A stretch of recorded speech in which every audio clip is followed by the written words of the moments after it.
Gulf war మీడియేషన్లోకి Russia వస్తుందా? డైరెక్ట్గా Vladimir Putin entry ఇస్తాడా? ఎందుకంటే Iran foreign minister Moscow tour తర్వాత సీజ్ ఫైర్ శాంతి ఒప్పందానికి సంబంధించి కీలకమైన పరిణామాలు చోటు చేసుకోబోతున్నాయి.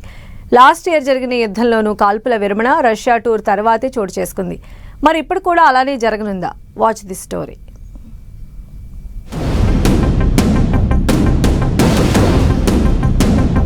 రష్యాలో ఇరాన్ ఫారిన్ మినిస్టర్ అమెరికాకి నో చెప్పి మాస్కో వెళ్లడమేంటి?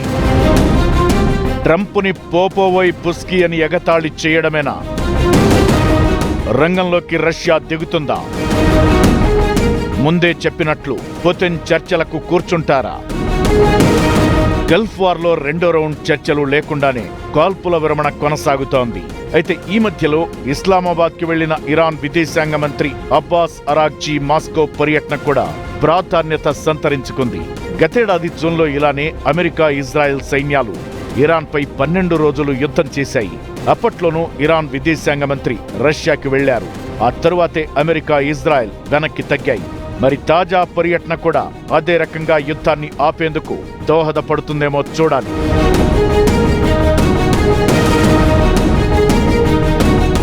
ఏప్రిల్ 10న మొదటి దశ చర్చలు విఫలమైన తరువాత రష్యా అధ్యక్షుడు ఇరాన్ అధ్యక్షుడితో మాట్లాడారు.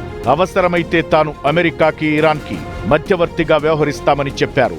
మరి అమెరికా ప్రతినిధులతో డైరెక్ట్గా చర్చలకు కూర్చోమని ఇరాన్ ప్రకటించిన నేపథ్యంలో మాస్కో పర్యటన ఆ దిశగా ఏదైనా సంకేతం ఇస్తుందేమో చూడాలి. అయితే అసలు ఇరాన్ శుద్ధి చేసిన యురేనియాన్ని అక్కడి నుంచి తీసుకురావాలనేది అమెరికా వ్యూహం. కానీ దానికి ఇరాన్ ఒప్పుకోవడం లేదు.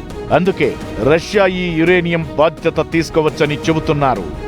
ఇరాన్ తయారు చేసిన అణ్వాయుధాలు కానీ, యురేనియాన్ని గాని తమ గడ్డపై సేఫ్గా దాచి ఉంచుతామని రష్యా ఆఫర్ చేసిందంటున్నారు.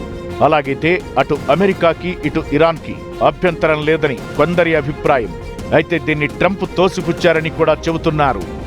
ఇప్పటికే అణ్వస్త్ర దేశంగా ఉన్న రష్యా మరింత బలపడకూడదనేదే అమెరికా ఆలోచన కాగా, రష్యాకి ఇరాన్తో ఓ 20 ఏళ్ల పాటు రక్షణ, ఆర్థిక, సైనికపరమైన సాయం అందించే ఒప్పందముంది. దాంట్లోనే రాజకీయపరమైన సహకారం కూడా అందించేలా 2025 జూన్లోనే ఓ ఒప్పందంపై 2 దేశాలు సంతకాలు చేశాయి. ఈ నేపథ్యంలో గల్ఫ్ వార్లో మాస్కో పాత్ర కీలకంగా మారనుందనే సంకేతాలు వస్తున్నాయి.